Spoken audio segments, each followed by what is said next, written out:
Cuando alguien moría, el féretro era trasladado por personas con pelucas blancas. Me convierto en diferentes hombres y mujeres de mi familia. Transformarte en un antepasado para revivir un retrato similar Es como dejar de ser tú para convertirte en algo que también eres tú. podría ser equiparable a una posesión. Las feministas chilenas dicen que es una mujer empoderada. Fue una asesina en serie. Mató a su padre. No quiero en mi casa hombres que me pongan mala cara. Todos tenemos lados oscuros y emociones oscuras. Te amista con el propio hecho de envejecer. Somos capaces de superar el tiempo, lo que se puede llamar vida eterna. Copiabas costumbres de tus antepasados. También te dedicaste a matar gente para poder interpretar la Quintrala. Eso fue lo único que no pude hacer.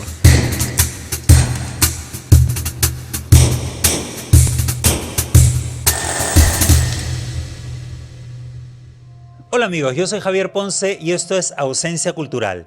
Hoy tenemos un invitado de lujo, un artista cuya obra de arte es él mismo. Con nosotros y con ustedes, Christian Fuchs. Christian, ¿cómo estás? Hola Javier, ¿cómo estás? Bien, feliz de que hayas venido, que finalmente hayamos podido concretar la reunión. Sí, habíamos estado un poco desencontrados en fechas. Persiguiéndonos. Así es. Como la Caperucita y el lobo. Oye, tuve la oportunidad de ver tu exposición y me encantó. Yo ya conocía tu trabajo y estuve contigo en la visita guiada. Bueno, esta exposición se llamó Travesías del Alma y básicamente es el producto de casi 13 años de trabajo, en donde a través del tiempo yo me convierto en diferentes hombres y mujeres de mi familia. Es un recorrido de transformación no solo exterior, sino es un proceso de transformación profunda interior porque digamos que me convierto en un recipiente para poder acoger a mis ancestros dentro de mí. Y este proceso de salirte de ti mismo y de recibir a los ancestros, ¿cuándo comienza? ¿Cuál es el origen de este arte tan peculiar, tan particular? No es algo que normalmente se vea. El proyecto en sí comenzó hacia fines del 2012. Yo ya venía trabajando hace mucho tiempo sobre los ancestros. Los ancestros son un tema que me persigue desde que soy un niño. Yo crecí en casa de mis abuelos paternos. También conocí a mi abuela materna. En ambas familias se hablaba mucho de lo que habían hecho nuestros ancestros o cómo habían muerto o... Siempre había como historias flotando en el ambiente, o no hagas esto porque te puede pasar esto, o no seas el número 13 en una mesa porque te vas a morir. Crecer siempre escuchando estas historias, o que las recetas tenían 200 años de antigüedad o más, o cómo llegó mi familia al sur de Chile o a Argentina, o de ciertos antepasados peculiares, digámoslo así, en la historia chilena. Al final terminaron por capturar mi atención, ¿no? Y yo en el cuarto de juegos había un mueble con fotografías antiguas que yo desde chico siempre estuve explorando. Entonces, cuando yo comienzo mi carrera como artista, la primera exposición que realizo se llama Ahnen Sonne. Ahnen son ancestros y Sonne es sol. Y es una palabra que no se conoce mucho en Alemania en la actualidad, pero es un término antiguo para referirse al sentimiento cálido que sentimos al pensar en nuestros ancestros. En esta primera muestra hice collage de mis ancestros, o sea, usé fotos, era collage digital, en donde extraje a mis ancestros de fotografías y los puse en fotografías de lugares en donde ellos habían vivido, en sus casas, en ciertas tierras, en Alemania, en Chile, otros aquí. Y luego de eso, en el 2011, hice otra muestra que se llamaba Das Land der Erinnerungen, que significa la tierra de los recuerdos, en donde hice un paralelo entre paisajes chilenos y alemanes, en donde también había habitado mi familia. Entonces ya en el 2013 dije, ¿cómo me puedo acercar más a mi familia? Y la respuesta fue convirtiéndome en ellos. Hay que explicarle a la gente que lo que haces es transformarte físicamente en cada uno de estos ancestros. Entonces es un proyecto en el cual tienes que transformar tu cara, buscar el vestuario y hacer toda una interpretación del personaje. ¿Cómo es ese proceso? Porque no debe ser fácil que tu cara se vaya adaptando a cada uno de estos ancestros que no son pues todos iguales, ¿no? Ni todos se parecen a ti. Claro.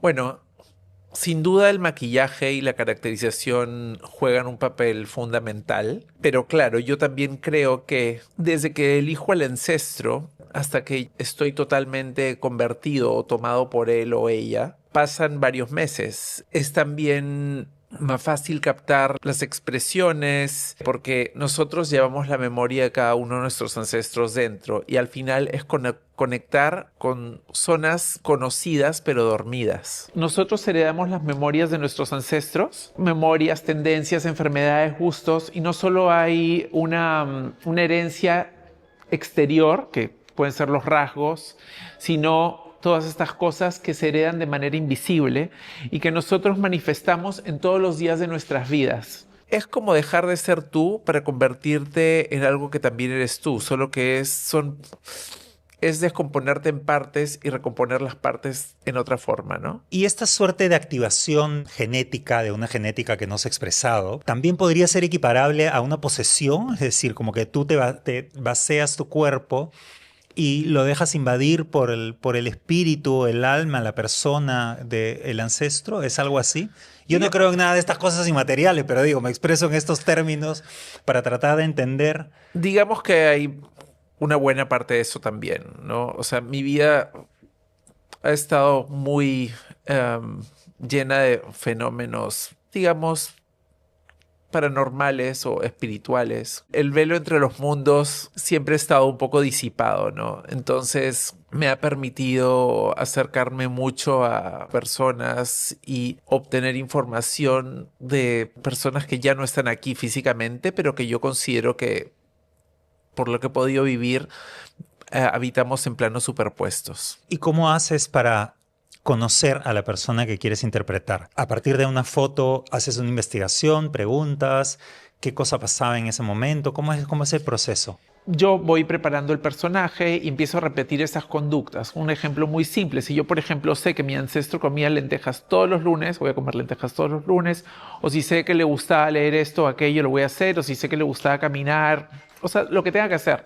Hay algunas cosas que no puedo hacer. No, tengo una antepasada que era una asesina en serie, así que no. Las feministas chilenas ahora dicen que es una mujer empoderada.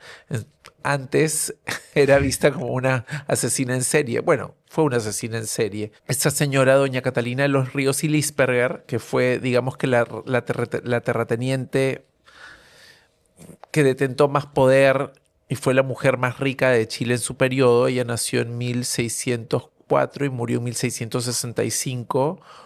Fue una mujer que básicamente se mandaba sola, ¿no? Y que mató a su padre no porque no lo quisiera, sino porque no le gustaba tener nadie que la controle. Mataba a sus amantes, que tuvo varios, ¿no? Por el simple hecho de que una vez se enteró que uno contó que había estado con ella y no le gustó, lo invitó como para vivir una noche romántica y fue su última noche. La Quintrala es hija de Catalina Lisperger, hija de una madre muy mala que nunca atendió mucho a su hija y que había matado a azotes a una hija natural de su marido, ¿no? Y en un momento la madre de ella y la tía María, ellas tenían fama de brujas porque como tenían esta ascendencia también medio inca, y talagante significa en lengua original lazo de hechicero, decían que eran practicantes de rituales antiguos de esa región, ¿no? Quintral es una planta parásita que se pega y mata otras plantas. Y dicen que ella además torturaba a sus esclavos con estas ramas que aparte tenían flores rojas y su pelo era rojo. Hay muchas teorías para que se le haya dado el nombre de Quintrala. Otra era que era el diminutivo de...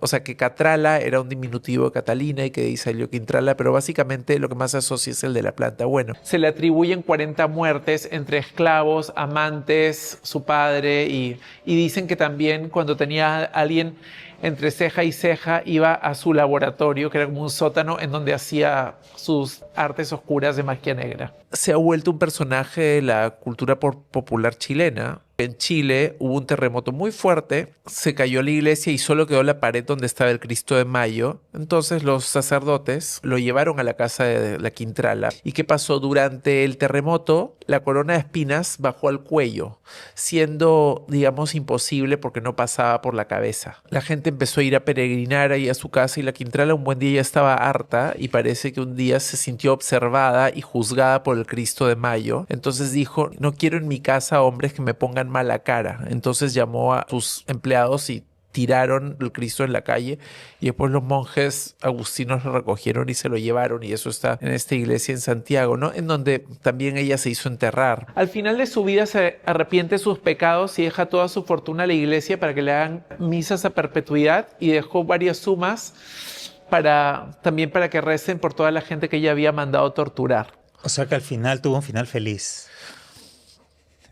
Claro, y ahora las feministas la reconocen como un gran personaje. Claro, y también hoy día se dice que como los hombres quizá no querían tener una mujer que tuviera tanto poder, la acusaban de cosas que tampoco se hicieron. Claro, estuvo acusada de 40 muertes, quizá no fueron 40, fueron 20, pero que había un gen de asesinato en la familia, sí, porque su abuela, doña María de Encío, ella mató al abuelo de la Quintrala vertiéndole mercurio hirviendo por el oído a la hora de la siesta. Y su madre, Catalina Lisperger, y su tía María intentaron envenenar al gobernador Alonso de Rivera. Entonces, finalmente...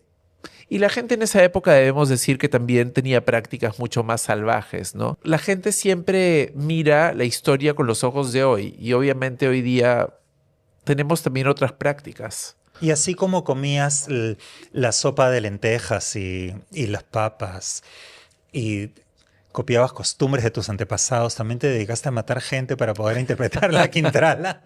Eso fue lo único que no pude hacer. A ver, todos tenemos lados oscuros y emociones oscuras, y obviamente también viví momentos de rabia o de cosas que ella podría haber... que ella podía haber experimentado cuando no se hacía lo que ella quería, ¿no? O sea, es normal. La frustración que pueda pasar a un siguiente nivel, pero claro, nunca hice nada de lo que pudiera arrepentirme. Se decía que ella había hecho un pacto con el diablo y que ella envejeció en una noche, ¿no? O sea, murió como de 60 años, pero como que de un día a otro amaneció totalmente vieja y después se murió, y era que el diablo la había venido a recoger. Tengo la suerte de que por ambos lados hay muchos personajes cuyas vidas han sido documentadas. Muchos han sido, bueno, personajes históricos, algunos militares, otros artistas. Este es el álbum que perteneció a Emilia, está cerrado, pero acá hay una de las páginas con una dedicatoria, con unas postales pintadas a mano de Milán y Venecia, que fueron dedicadas por su amiga Damiana Toro de Concha en Chile.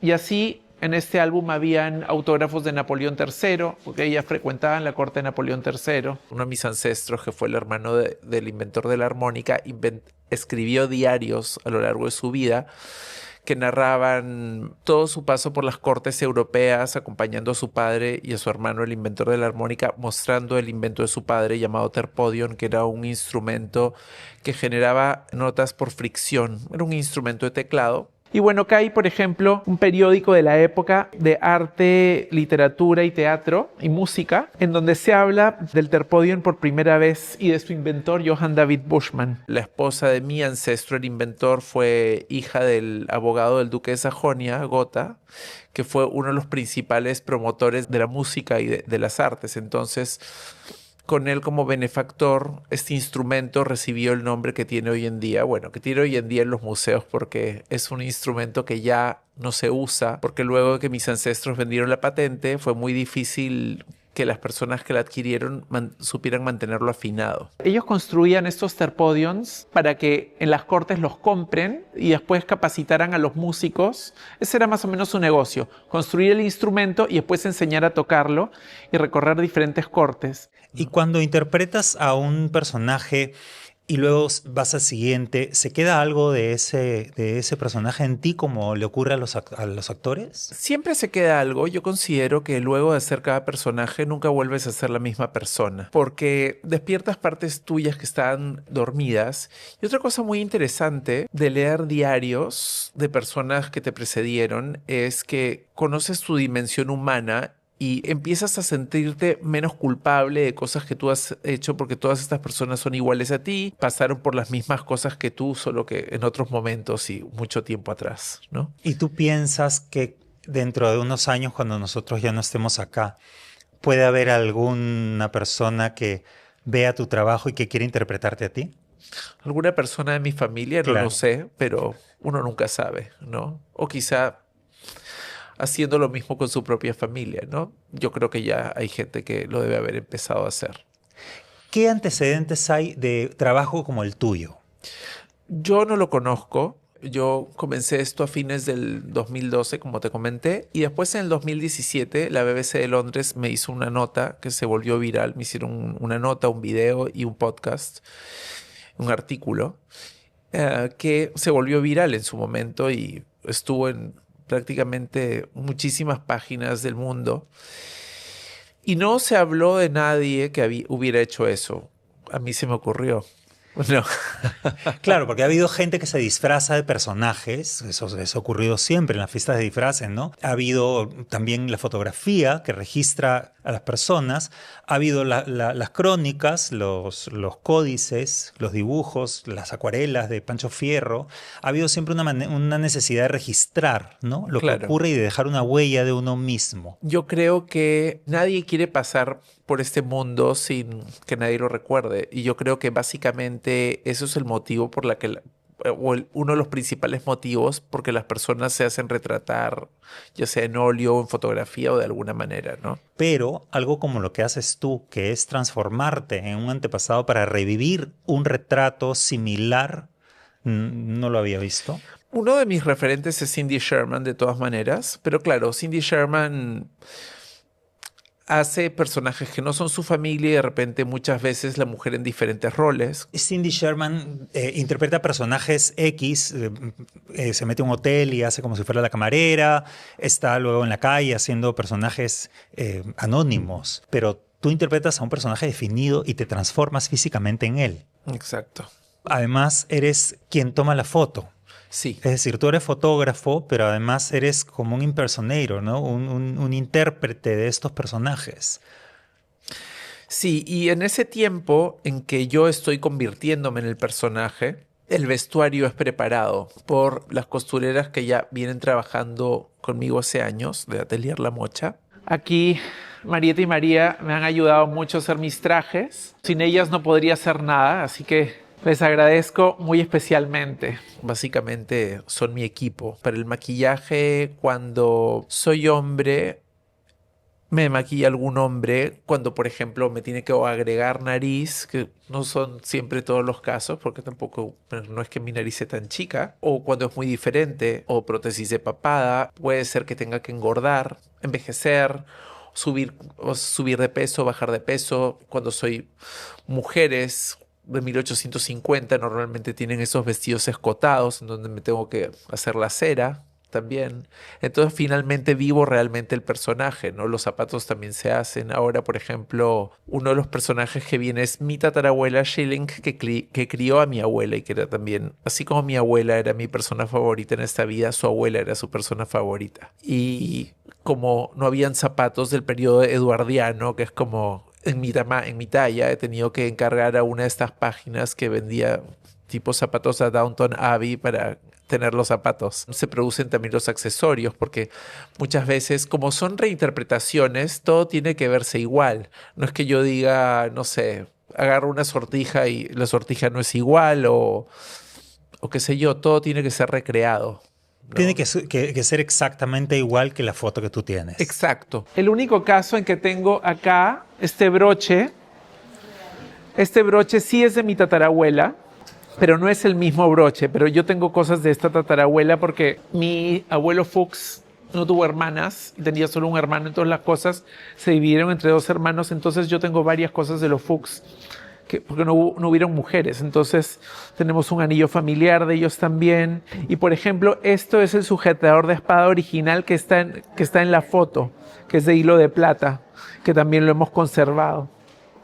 La espada no está porque normalmente los militares los entierran con sus espadas. En algunos casos muy específicos no se puede recrear cosas como, por ejemplo, charreteras de algún ancestro militar, como mi antepasado el mariscal Juan Bautista del Espuru, que fue prócer de la independencia del Perú. Las charreteras están hechas con hilo de oro antiguo y son mucho más firmes y están más armadas. Entonces, en ese caso, quizá no pueden ser tan exactas porque no todos los regimientos son iguales. Y si no tengo la suerte de conseguir una charretera, no sé, pues de 1839, de repente consigo una del ejército americano de 1850, que eso fue lo que hice más o menos. En algunas cosas tengo que ceder un poco porque no todo es fabricable. ¿Y cómo haces con la calidad de la tela? Porque las telas tampoco son las mismas de 1800. A veces tengo que sacrificar un poco. Trato de la medida de lo posible usar todo lo más las fibras más naturales posibles. Pero ¿qué pasa? A veces también hay la fibra, pero no hay el color. Entonces a veces tengo que hacer algunas concesiones, ¿no? Pero en general trato de ser lo más fiel a la época y que las costuras sean iguales. Aquí tengo el vestido que se usó para hacer a María del Carmen Cortés Cartavio, mi octava abuela. Y bueno, este vestido lo que tiene de especial es que tiene hilo de oro antiguo, o sea, tiene estas aplicaciones. Claro, el brocado de pronto no es el mismo. Claro, puede no ser exacto, pero puedo conseguir de pronto, como para uno de el vestido que tuve expuesto ahí tenía hilo de oro original muy antiguo, ¿no? Que de pronto no era exacto, pero era muy similar a lo que se hubiera visto en la época, ¿no? ¿Y cómo interpretas el color? Porque en esa época las fotos o los retratos sí podían tener color, Claro. pero las fotos que son en blanco y negro, en sepia, ¿cómo interpretas el color? ¿O tienes un registro de qué color era ese vestido? Investigo, no. O sea, a ver, básicamente, ¿qué pasa? Las pinturas son todas a color, pero por ejemplo, en casos muy específicos, como una de mis antepasadas, que era mi tía séptima abuela, o sea, hermana de mi séptima abuela. O sea, cuando decimos séptima abuela es que empezamos a contar tus abuelos son tus primeros abuelos, mis abuelos segundos y así para atrás. Bueno, ella fue retratada por Ludwig Emil Grimm, uno de los hermanos Grimm de los cuentos, y ella fue una de sus principales fuentes, pero claro, claramente esto era un dibujo en blanco y negro, a lápiz, que después han salido grabados de ahí. En ese caso he tenido que interpretar. ¿Qué pasa? Que esta mujer, al casarse, enviudó, se vio en otra ciudad con 6 hijos y obviamente su situación no era la mejor. Entonces investigamos que una persona que no tiene mayores medios no puede acceder a telas azules o negras o rosadas. ¿Cuáles serán los tonos más accesibles para una persona de su condición en esa época? Los colores tierra, marrones, verdes, hoja.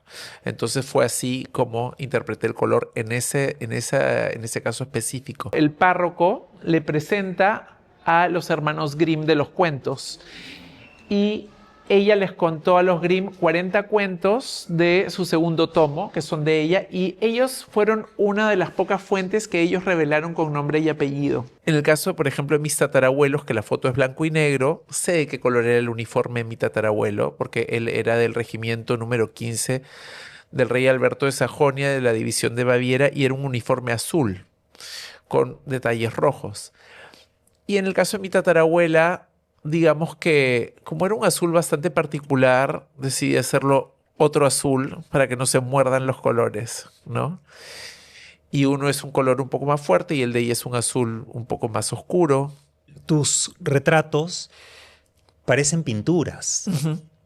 Tú, además de tomar la foto y hacer la foto, ¿le das algún tratamiento posterior para que tenga esa calidad de óleo? No tienen tratamiento posterior. Y curiosamente, esta estética se fue dando en el proceso.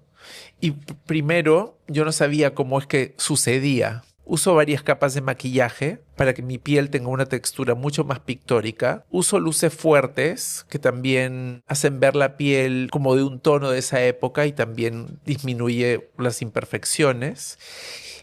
Uso papel de algodón mate que no tiene ningún brillo y uso marcos que van con el periodo. Cuando se puede, marcos antiguos originales, y si no se puede por un tema de formato, consigo molduras que se asemejan. Pero trato de que siempre sean marcos de la época y que vayan bien con el personaje. Entonces la mezcla de esos 3 elementos creo que a su vez traslada al cerebro a pensar que es una pintura, ¿no? Supongo que es la magia que ocurre en el lugar, ¿no? Y la obra de arte es tu cuerpo interpretando al personaje o es el registro de esa interpretación? Es decir, la foto. O sea, claro, todo es un proceso. A veces sí he hecho fotos de backstage que también después se han convertido en obra, pero básicamente siempre el producto final es la reinterpretación del personaje. Este es el virrey Luis de Velasco y Castilla, primer marqués de Salinas, que fue virrey de Nueva España, o sea, México, y virrey del Perú. Los cuadros de esa época son muy oscuros, ¿no? Entonces, por eso es como que se pierde un poco el personaje en la negrura del fondo, y acá tiene una descripción como en el cuadro original, ¿no? Con su nombre en 1585. ¿Y te ha sido más fácil interpretar a tus ancestros femeninos o los ancestros masculinos? Es menos sacrificio personificar a los ancestros masculinos porque no tengo que pasar por todos esos procesos horrorosos de hacerme la cera y que me han producido muchas alergias. Pero digamos que creo que tengo una sensibilidad que me permite hacer tanto hombres como mujeres y me siento cómodo en el papel, aunque realmente no es un papel porque, como te comenté, estoy totalmente tomado por el personaje, ¿no? En ese momento soy ese ser. Y claro, obviamente siendo el personaje también me puede parecer estupendo mi vestido, mi traje, ¿no? Claro, porque hay uno de los personajes que cuentas que fue el más difícil de interpretar, difícil por el tiempo que llevó dejarte crecer la barba y convertirte básicamente en él. Tú no querías usar una barba postiza, sino que te creciera la barba a ti. Exacto. Eso, aunque era mi barba, igual fue un proceso un poco duro, porque para llegar a ese blanco, ese gris blanco, tuve que pasar por varias etapas de coloración. Siento el primer color, un amarillo, naranja fuerte, después un amarillo más claro, después ya más un blanco que fue neutralizado con unos pigmentos violáceos. Fue muy difícil porque me dieron una serie de alergias que hicieron que termine en emergencia y permanecí mucho tiempo con él y es con uno de los personajes con los que más me identifico. Y yo creo que luego de haber sido un hombre de 78 años o 70 y tantos por un largo tiempo, también tuvo una implicancia en mi vida y yo creo que luego de ser ese personaje me volví una persona mucho más sedentaria y contemplativa. Y el hecho de interpretar a una persona mayor ¿te amista con el propio hecho de envejecer, ya habiéndote visto viejo? Sí, y nunca he tenido un tema con las edades. Me parece que todas las edades pueden ser bonitas. Y yo, al haber crecido rodeado por abuelos y haber ido siempre a visitar a los primos de mis abuelos en el sur de Chile, a donde pasaba mis vacaciones, y de hecho yo también tenía primos que eran nietos de esos primos de mis abuelos, siempre me gustó más estar con personas mayores, porque siempre me pareció mucho más interesante lo que podían contarme o conversar con ellos. Entonces, me gusta la gente mayor y la verdad es que, al menos hasta ahora, no tengo ningún problema con envejecer. Te preguntaba lo de vestirte e interpretar personajes masculinos o femeninos, porque en mi caso, por el hecho de ser gay, jugué en algún momento con mis amigos a travestirnos, ¿no? Y era como parte del vacilón. Pero era una manera muy rudimentaria de hacerlo, ¿no? Nunca llegamos a estos niveles a los que has llegado tú de interpretar al personaje con tanta exquisitez. Ese trabajo finalmente se vuelve un ritual espiritual también. Sí, definitivamente. Es un ritual espiritual porque tienes que conectar con muchas emociones y tú no sabes si estás listo para recibirlas. O sea, claro, lo estás haciendo, pero a veces también experimentas cambios de estados de ánimo, pena, porque todas estas personas también, independientemente que hicieron, pasaron por penas. Todas las personas tienen sufrimientos. Emilia murió muy joven, tuvo una hija y falleció luego del parto y la hija falleció luego de 10 días. Enriqueta fue una mujer muy famosa por su belleza, la verdadera, obvio. Y ella tuvo una enfermedad que yo creo que es lo que hoy se conoce como esclerosis múltiple porque se empezó a quedar inmóvil y ciega y estuvo 15 años en una cama. ¿Y qué piensa el mundo del arte, las galerías, de tu trabajo? Porque cómo lo reciben inicialmente es una propuesta distinta, diferente. Aquí no trabajo con ninguna galería y nunca he sentido que ninguna galería entienda mi trabajo y se relacione con él de la manera que yo considero que debería. Entonces prefiero no trabajar con ninguna galería aquí. Muevo mucho mi obra afuera. Acá la gente igual me conoce y si eventualmente quisiera tener un retrato me buscará en mi taller. Y si tampoco quieren mi obra, tampoco me preocupa, ¿no? Claro, pero tienes que encontrar un equilibrio entre la búsqueda personal y el mercado del arte, o el mercado del arte simplemente te da igual. Sí, me da igual. O sea, es que realmente yo no puedo hacer algo que para adaptarme al mercado. Hago otras cosas, pero que también me gustan. Hago cosas de botánica, pinto, dibujo, pero todo tiene una relación con mi historia. O sea, no me gusta hacer cosas solo porque se van a vender o porque mi obra sea aceptada o no. Si alguien no quiere tener un retrato porque le parece demasiado personal, bueno, allá ellos. Mis antepasados tampoco quieren ir a cualquier casa, ¿no? ¿Y tú eliges a los antepasados por la cantidad de información que tienes respecto a ellos, por el lugar que han ocupado en la historia, o porque sientes algún tipo de conexión o empatía a la hora que miras el retrato? Digamos que tiene mucho que ver cómo me siento en el momento que voy a elegir al personaje. ¿Qué pasa? Yo comencé haciendo personajes de los que había escuchado mucho y que eran como que muy legendarios en mi familia, como el Mariscal Elespuru. El nieto del Mariscal Elespuru todavía no lo he hecho, pero él fue uno de los más legendarios porque él murió defendiendo al presidente Leguía y cayó muerto en Palacio y por eso hay un Hall Elespuru en Palacio, pero él todavía no lo he hecho. Empecé por los personajes de los que más sabía y de los que más información tenía. Para mí investigar es un placer. He ido expandiendo a los personajes por diálogo con mis parientes. Mis parientes a veces me dicen, ay, tengo estas cartas, te las regalo. Cuando fui a llevar los diarios de mi ancestro Bushman a Alemania, ¿qué pasa? Que mi ancestro Bushman, el hermano del inventor de la armónica, emigró a Chile en 1849, luego de una vida muy atareada entre cortes europeas, conciertos, minería. Quiso hacer pisos de mosaico en San Petersburgo, pero era como, digamos que nunca estaba contento. Bueno, él escribió diarios toda su vida y la primera mitad estaba en Alemania y la segunda mitad los teníamos nosotros desde que se sube al barco y empieza toda su historia en Sudamérica. Yo fui el encargado de llevar los archivos porque no me los quisieron regalar a mí. Igual es una noble labor y la voy a llevar y me regalaron 40 cartas, documentos y cuestiones muy antiguas de mi familia, inclusive partidas de nacimiento del inventor de la armónica, cartas, cosas muy interesantes que fueron expuestas en parte en la exposición de Travesías del Alma en la Cancillería, ¿no? En el Centro Cultural Inca Garcilaso. ¿Cuántos antepasados has interpretado? Más o menos hasta la fecha como 20 y tengo 2 en proceso. ¿Cuáles son los que tienes en proceso? Mi tatarabuela que te comenté, Catalina Schilling, que es pariente de la mujer de los cuentos de los Grimm. Y ahorita en este minuto estoy haciendo como el antepasado más antiguo que he personificado, que se llamaba Jakob Püttrich zu Reichertshausen, que fue un poeta, consejero real, que vivió en el siglo XV y tengo su testamento original de 1456. De hecho, lo descubrí a partir del testamento porque siempre hubo ese documento y era un testamento de nuestros antepasados que tenían mis ancestros y que, bueno, llegó a mis manos porque pasó de generación en generación. Y cuando yo leí el testamento que decía yo, así comenzaba, yo, Jakob Püttrich zu Reichertshausen, googleé a este señor y descubrí quién era. Obviamente, una persona que tenga ese nombre tan particular y tan largo y que vive en Baviera y sea del mismo lugar, Tiene que ser el mismo. tiene que ser él, claro.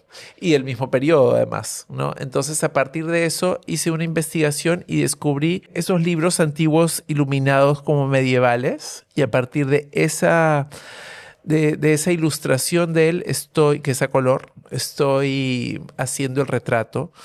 Y es un personaje, digamos que muy entretenido porque tiene una capa negra, con piel desde acá hasta abajo, como unas medias celestes, zapatos de cuero con punta trunca, mangas celestes, la parte de acá es una gorguera blanca el traje es blanco hasta acá y rojo hasta abajo, ya lo vas a ver. Pero es un personaje, digamos que es muy medieval, ¿no? ¿Y cómo te colocas tú dentro de la historia del arte?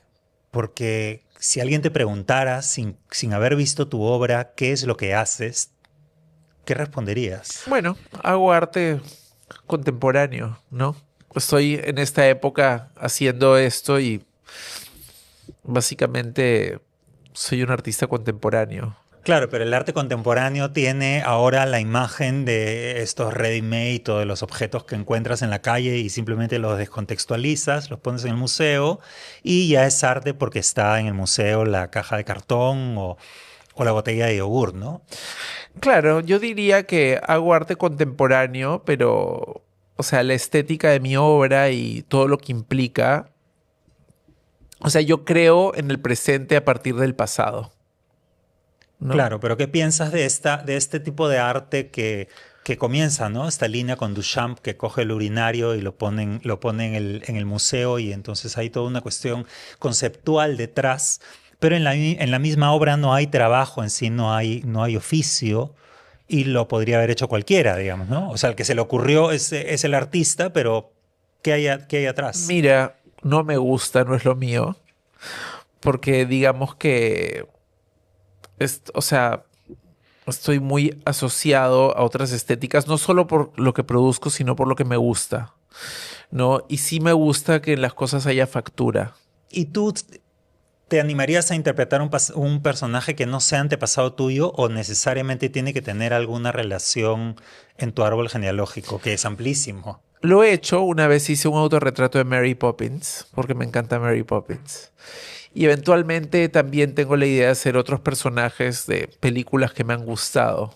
No sé, por ejemplo, ser el espantapájaros del Mago de Oz también ha pasado por mi mente, o el hombre de hojalata. Básicamente, interpretar a mis ancestros es mi proyecto principal de vida. Sí tengo pensado hacer otros personajes porque me encanta el retrato en sí como género. Y claro, sí entiendo que muchas personas dicen, pero ¿cómo voy a tener en mi casa un retrato de alguien que no es mi pariente? Pero si vemos hacia atrás, claro, las familias tenían retratos de sus ancestros, pero también tenían retratos de personas que no eran de su familia, o sea, con fines porque les gustaban, ¿no? Tener un retrato de alguien es porque realmente te interesa el artista o la historia que hay detrás. Y finalmente cada obra de arte es el retrato de un artista, de la forma que sea, ¿no? Ya sea una escultura, un paisaje, un retrato, o lo que sea. O sea, siempre es un autorretrato. Yo creo que sí, ¿no? Porque el artista vuelca su mundo interior sobre lo que está creando, ¿no? A mí sí me gustaría tener el de la Quintrala, por ejemplo. Me parece un retrato interesante con el vestido negro, tiene una fuerza. También el de la mujer de los cuentos de los hermanos Grimm. Hay mucha gente que dice que ese es el cuadro más pictórico de todos. Tiene una cosa entrañable, Sí. una cosa de que te provoca abrazar a la señora. Lo que me gusta mucho de ese retrato es toda la labor que hizo esta mujer de recoger tanta tradición. Finalmente, los relatos son los que nos conectan al pasado y la tradición oral. Mi abuela me dijo muchas cosas oralmente también, aparte de todos los documentos que tenemos, y mi otra abuela también. Y a veces conversando con alguien me acuerdo de cosas y digo, lo voy a apuntar ahorita antes de que se me olvide, pero al menos mi obra tiene la misión de guardar una memoria. El otro día llegué a la reflexión, que era muy triste, que por más que investigue y por más que yo piense que he descubierto un montón, nunca se va a acercar al 1% de todo lo que uno podría saber, ¿no? Bueno, pero también tu trabajo tiene muchísimo de rescate de la memoria y a pesar de que haces personajes que están necesariamente ligados a ti, son representativos cada uno de una época. Claro. ¿No? O sea, hay un trabajo de investigación también de reflejo de la época. Entonces, yo sí Claro. creo que haces documental. Mira, cuando yo leí los diarios de mi ancestro Bushman, fueron sumamente interesantes porque, qué sé yo, estaba leyendo que él pasaba por la calle y veía el funeral de alguien. Entonces él contaba en su diario que cuando alguien moría y era una persona con recursos, el féretro era trasladado por personas con pelucas blancas, con unos trajes negros. Y si eran personas sin recursos, habían asociaciones de muchachos voluntarios que cargaban los féretros. O sea, eso, ¿cómo lo iba a saber si no leía eso? Y tú haces un registro ya me has dicho que haces algunas fotos del backstage, pero haces un registro de todo el proceso como si fuera un documental, porque si estás investigando del personaje, sobre el personaje, hay también esta información que es rica de saber, ¿no? Por ejemplo, el retrato de la Quintrala no es solamente el retrato de ella, sino de toda una época y de lo que se piensa hoy sobre esa conducta. Claro. Entonces, y sobre lo que pasó en Chile y cuál fue el terremoto que hace que se caiga esa iglesia, cuál es la imagen que sobrevive, dónde está esa imagen ahora. Es decir, hay un montón de información detrás de un retrato. Sí, digamos que antes no lo hacía, ahora cada vez lo hago más. Cuando, por ejemplo, ahora que estuve, luego de Dresden me fui a Schlitz. Schlitz es la ciudad en donde los Schilling se trasladan luego de dejar la zona del Rin. Ahora que he estado allí, he tomado un montón de registro de los lugares, las casas de mi familia donde vivieron, porque todavía existen, inclusive de ruecas, donde hilaban y todas esas cosas. Fui al museo, en donde también había una campana de 1775 que tiene el nombre de mi antepasado, Johann Philipp Schilling, de cuando fue alcalde en esa ciudad. He realizado un registro importante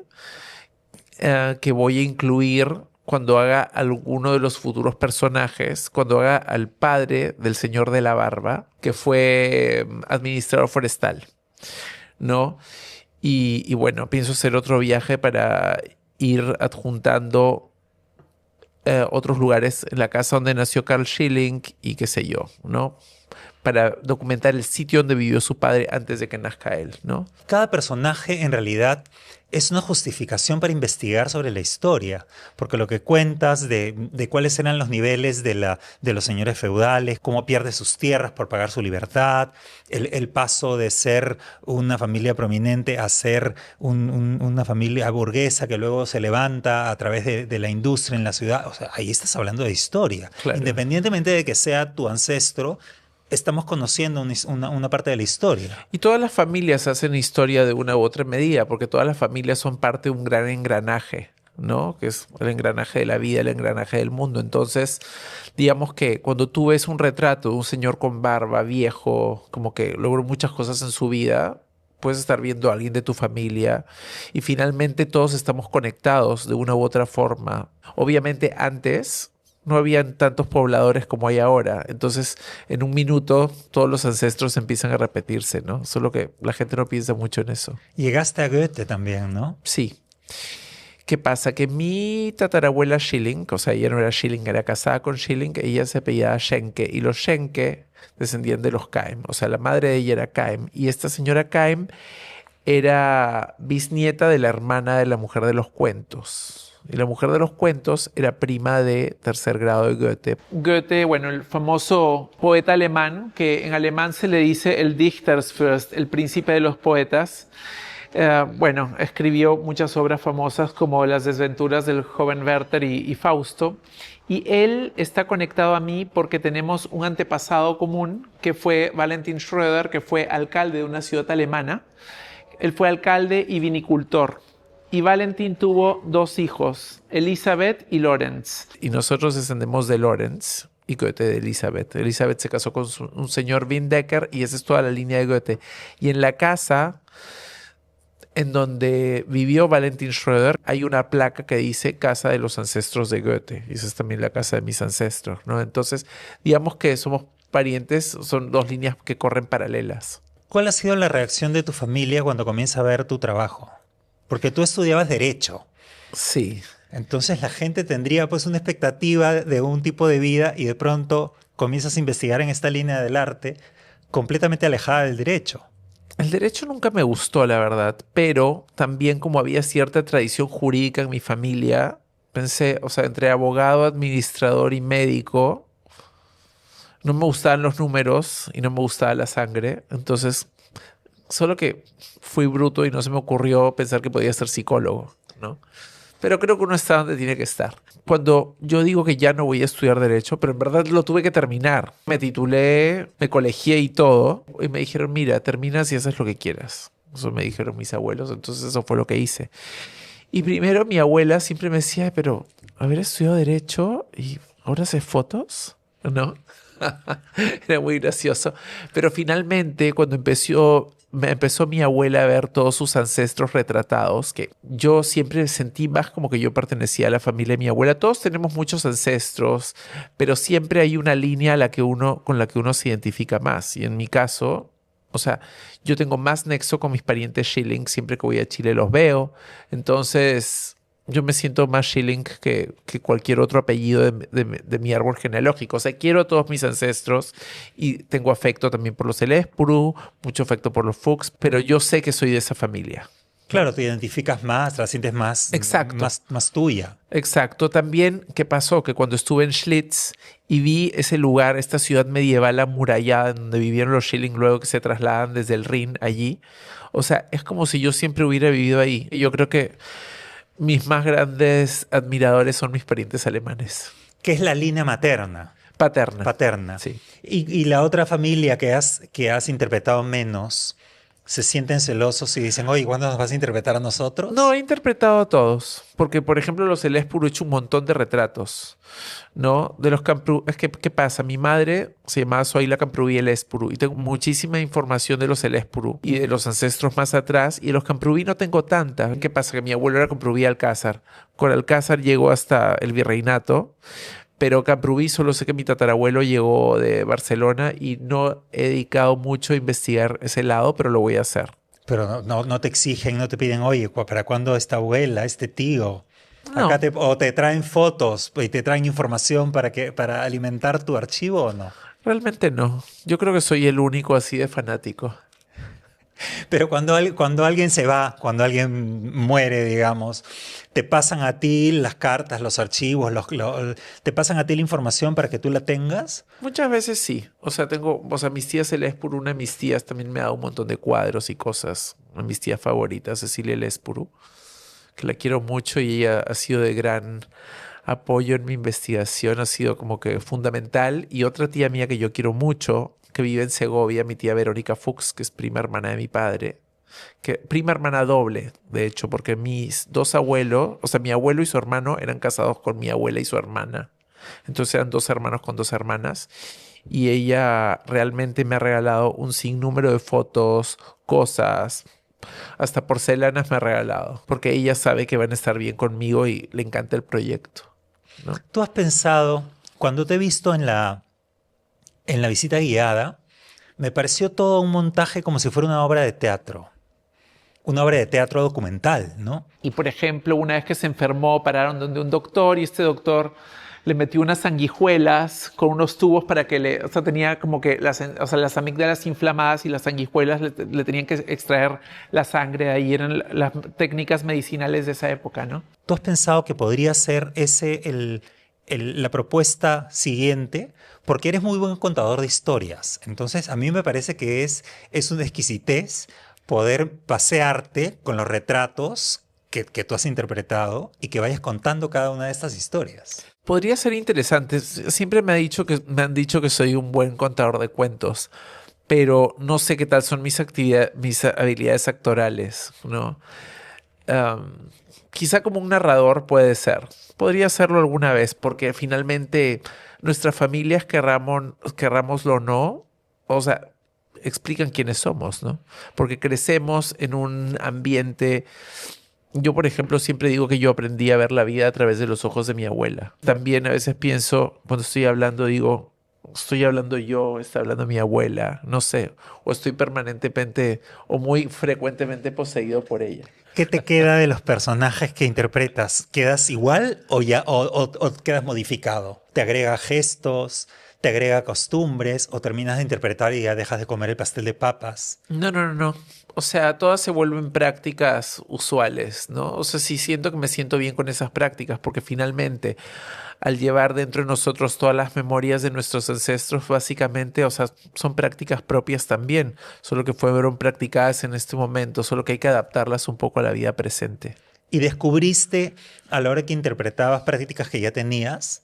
Es decir, Sí, lees un diario y dices, oye, pero si esto lo hago yo. sí. Sí, de hecho me pasó una cosa muy curiosa. Conocí en Hamburgo a una chica, no voy a decir su nombre, pero una familia conocida en Hamburgo, una condesa. Y pensé, qué mujer tan particular. Y digamos que en un primer momento me cayó bien, después no tanto. Y después, leyendo los diarios, descubrí que mi sexto abuelo, el inventor del Terpodium, había compartido un carruaje con este conde que era ancestro de esta mujer. Y era exactamente lo mismo que yo pensaba de ella, las palabras que él dijo. O sea, fue muy loco, ¿no? Solo que obviamente compartieron el carruaje 200 años atrás, ¿no? Pero heredaste el desagrado. Exacto, exactamente. Qué extraño, ¿no? Me pareció muy, muy impresionante. Por eso es que a veces nos gustan las personas o no nos gustan. ¿Y Me te ha encantó. pasado que encuentres a una persona que te caiga súper bien y después descubras que es un ancestro tuyo o que Sí, tiene alguna relación positiva me con tu pasó con una linaje? chica muy... Estuve hace poco, también en este año, en el aniversario de los 15 años de la boda de un primo mío, que es chileno, alemán, suizo, pero él vive en Suiza. Y hace 15 años se casó en los Alpes italianos, en Südtirol. Entonces los invitados regresaron. Pero había una chica que yo no había conocido en ese entonces, que se llama Julia von Weber. Y Julia von Weber era tataranieta de Carl Maria von Weber, el compositor. Y Carl Claro. Maria von Weber era amigo de Johann David Buschmann, el inventor del Terpodium, y escribió una crítica, digamos, escribió un artículo sobre el Terpodium. Y fue como que automática la simpatía de los dos lados. Y después me dijo, oye, yo soy, o sea, claro, le pregunté, ¿eres pariente de Carl Maria? Y me dijo, sí, soy su tataranieta. Y era igualita. Sí. Era la misma cara, solo que con pelo rubio y largo, pero era exactamente la cara de Carl Maria von Weber.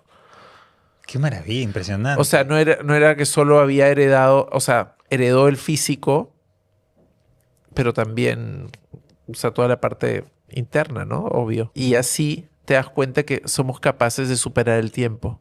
Porque que una familia continúe, que tú sigues viviendo en tus descendientes, es, digamos que lo más cercano a lo que se puede llamar vida eterna. Sí, por supuesto. Y yo me pregunto, ¿cómo eras tú cuando eras niño? Es decir, ¿en qué momento comienza tu interés y tu fascinación por el pasado? Desde que tengo memoria. O sea, siempre preguntaba, llegaba a la casa y decía, ¿quiénes son estos señores que siempre nos miran?